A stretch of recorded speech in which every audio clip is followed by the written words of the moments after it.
오늘은 2월 13일 사무엘상 12장 16절부터 25절까지의 말씀입니다. 17절입니다. 오늘은 밀베는 때가 아니냐? 내가 여호와께 아뢰리니 여호와께서 우레와 비를 보내서 너희가 왕을 구한 일 곧 여호와의 목전에서 범한 죄악의 큼을 너희에게 밝히 알게 하시리라. 이제 사무엘은 백성들의 요구를 들어주신 하나님께 또 감사하고 또한 그 왕을 세운 일, 그 모든 것들을 통해서 사무엘의 사명이 이제 끝난 것처럼 보여지죠. 그런데 사무엘은 그렇게 말하지 않고요. 이제 왕을 세운 지금부터가 중요한 것이다 라고 이야기를 합니다. 그러면서 언급한 것이 뭐냐면 너희들이 왕을 세워달라고 요구했던 사실, 이스라엘 백성들이 다시 상기시키는 거예요. 그것은 하나님 앞에 큰 죄야 라고 다시 얘기해요. 이스라엘 사람들은 하나님이 우리의 요구를 들어주셔서 왕까지 세워놓고 또 우리가 또 알다시피 전쟁에서 또 이기기까지 하셨는데 이제 와서 사무엘은 또 얘기하는 거예요. 그건 죄야. 왜 왕을 구했니? 라고 얘기하는 거예요. 듣기 싫었겠죠. 그런데 사무엘이 말하는 것은요.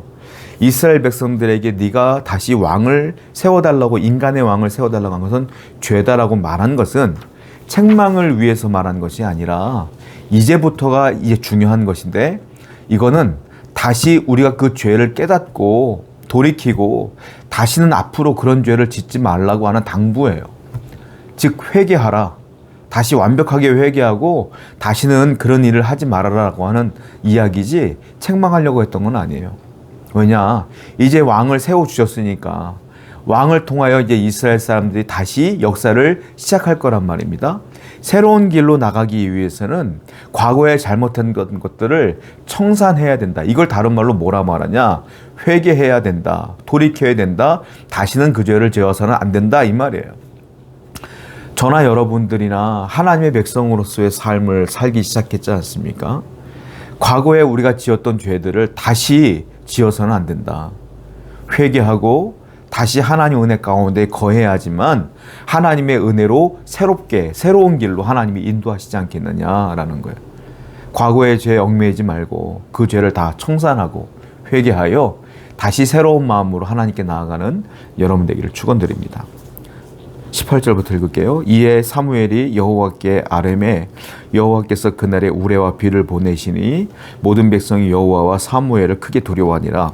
모든 백성이 사무엘에게 이르되 당신의 종들을 위하여 당신의 하나님 여호와께 기도하여 우리가 죽지 않게 하소서. 우리가 우리의 모든 죄에 왕을 구하는 악을 더하였나이다. 이렇게 말한 뒤에 사무엘이 하나님께 기도를 했어요. 기도했더니 하나님께서 사무엘의 기도에 응답하셨어요. 그리고 하늘에서 우레와 비를 쏟아내어 주셨다. 근데 백성들은 이 우레와 비를 보고 두려워했어요. 왜 그럴까요? 번개치며 비 내리는 것? 뭐 우리가 장마철에 많이 보는 거 아닙니까? 태풍 지나갈 때 그런 거 많이 보잖아요.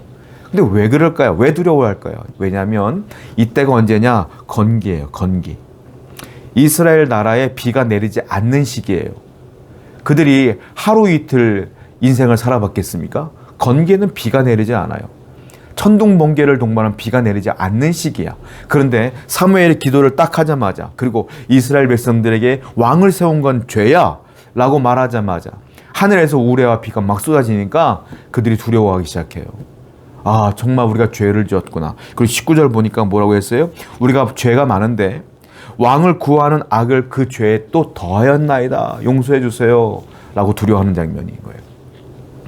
하나님께서는 사무엘이 말했던 것, 하나님의 말씀을 대언하여 그건 죄야 라고 말했던 것을 우레와 비를 건기에 쏟아 부어주심으로 말미암아 확증해 주신 거예요.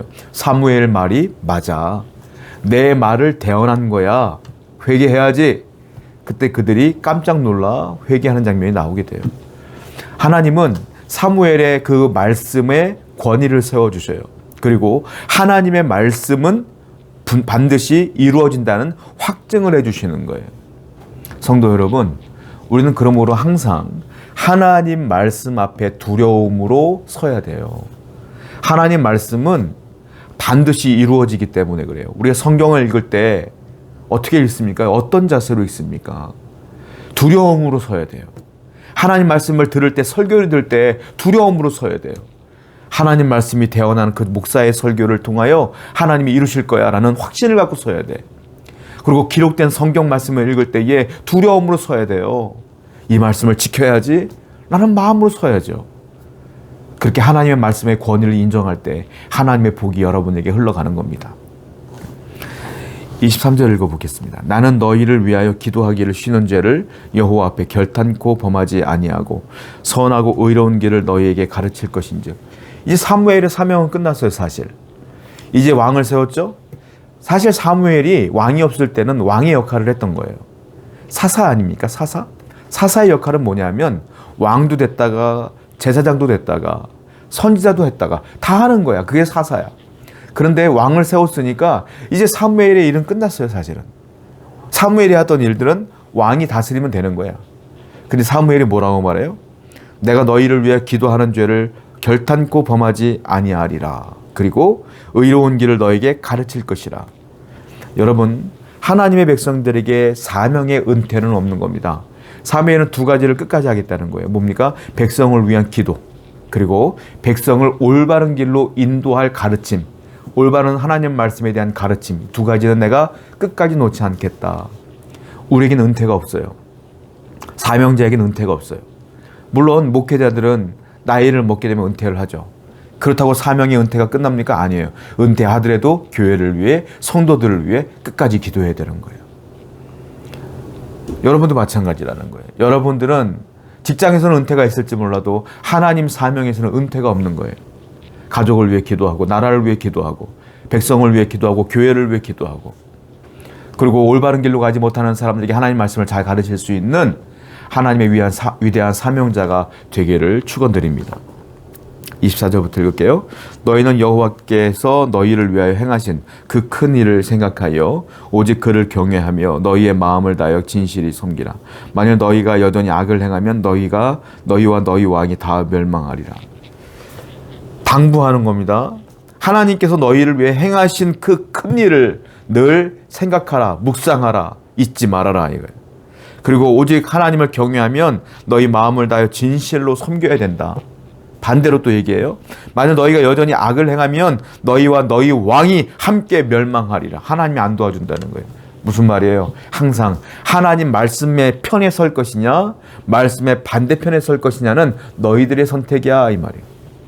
저와 여러분들은 늘 선택지가 있어요. 무엇입니까? 오늘도 하나님 말씀대로 살 것이냐, 아니면 내 마음대로 살 것이냐. 여러분들 오늘 하루 시작합니다. 여러분 하나님 말씀에 서야 돼요.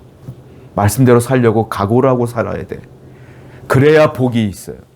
안 그러면 하나님의 복이 끊어져. 그걸 다른 말로 멸망한다. 오늘도 하나님 말씀대로 살아가는 여러분 되기를 축원드립니다. 기도하겠습니다. 언제나 하나님 말씀대로 선택을 하여 말씀대로 순종의 삶을 살게 하여 주시옵소서. 예수님의 이름으로 기도드렸습니다. 아멘.